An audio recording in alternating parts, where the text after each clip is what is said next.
السلام علیکم ناظرین اکرام، آپ کے سامنے کتاب ہے اصلاحی واقعات۔ اس کتاب میں شداد کا انجام، اس کا واقعہ ہے۔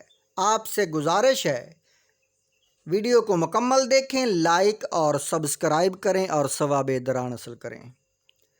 شداد کا انجام۔ ایک عرصے کے بعد اس کے ذہن میں یہ بات آئی کہ مجھے دنیا میں جنت بنانا ہے۔ نبیوں کا مخالف، اللہ کا مخالف، بڑا سرکش ہو گیا۔ دماغ میں یہ سمایا کہ اب دنیا میں جنت بنانا ہے۔ چنانچہ اس نے جنت بنائی، بہت بڑے علاقے پر اس کے گھر بسائے، عالی شان عمارتیں بنائیں۔ اس کے اندر درمیان میں باغیچے بنائے۔ جو کچھ اس کے بس میں تھا اس نے وہ سب کچھ کیا، اور جب سب کچھ تیار ہو گیا تو اس کو بتایا گیا کہ آج تمہاری جنت کا اناگریشن، افتتاح ہے، چلیے۔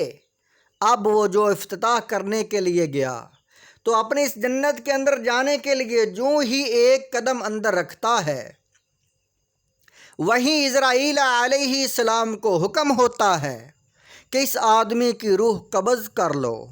حضرت اسرائیل علیہ السلام آئے اور اس کی روح قبض کر لی، وہ اندر جا ہی نہ سکا۔ حضرت اسرائیل علیہ السلام کے بارے میں ایک روایت ہے کہ ایک موقع پر انہوں نے اللہ تعالیٰ سے عرض کیا کہ اے اللہ، میں نے روحیں تو بہت نکالی ہیں، لیکن ایک ہی آدمی پر 2 دفعہ بڑا رحم آیا۔ اللہ نے پوچھا کب؟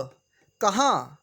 کہ ایک بار اس وقت جب وہ شداد پیدا ہوا تو سمندر میں اس کی ماں کی روح قبض کرنے کا حکم آیا تو مجھے اس بچے پر رحم آیا۔ اور دوسری مرتبہ اسی بچے نے جب جنت بنائی اور جب جنت میں قدم رکھا تو آپ کا حکم آیا کہ اس کی روح قبض کر لو، تب بھی بڑا رحم آیا۔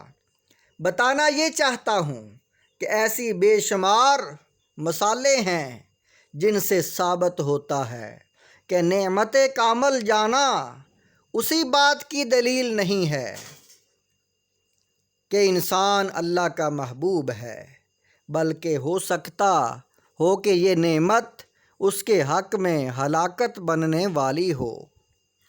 دیکھو اللہ نے کتنی بڑی دولت اس کو عطا فرمائی، اور حیرت انگیز طریقے پر اس کو یہ دولتیں عطا فرمائیں، لیکن جب اس کو پکڑا تو کیسے پکڑا؟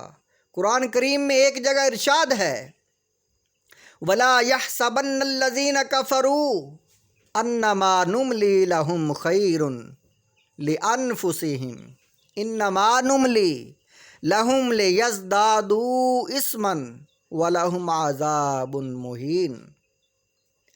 سورۃ آل عمران 178 نمبر آیت۔ اور کافر یہ خیال نہ کریں کہ ہم ان کو جو ڈھیل دے رہے ہیں وہ ان کے لیے بہتر ہے۔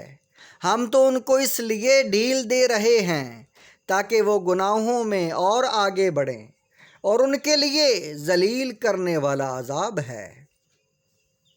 اس آیت میں کافروں کو سخت دھمکی دی گئی ہے کہ وہ اللہ کی نعمتوں کو اپنے حق میں بھلائی خیال نہ کریں، بلکہ یہ ایک اللہ کی طرف سے ڈھیل ہے جو اس کے لیے دی جا رہی ہے، جو اس لیے دی جا رہی ہے کہ جب وہ گناہوں میں مزید آگے بڑھیں گے تو اتنی ہی سخت سزا ان کو دی جائے گی۔ معلوم ہوا کہ اللہ کی نعمتیں کافروں کے حق میں مصیبت ہیں، نعمت نہیں ہیں۔ ان دونوں واقعات سے اللہ تبارک و تعالیٰ کی بے پایاں اور بے حد و حساب رحمت کا پتہ چلتا ہے۔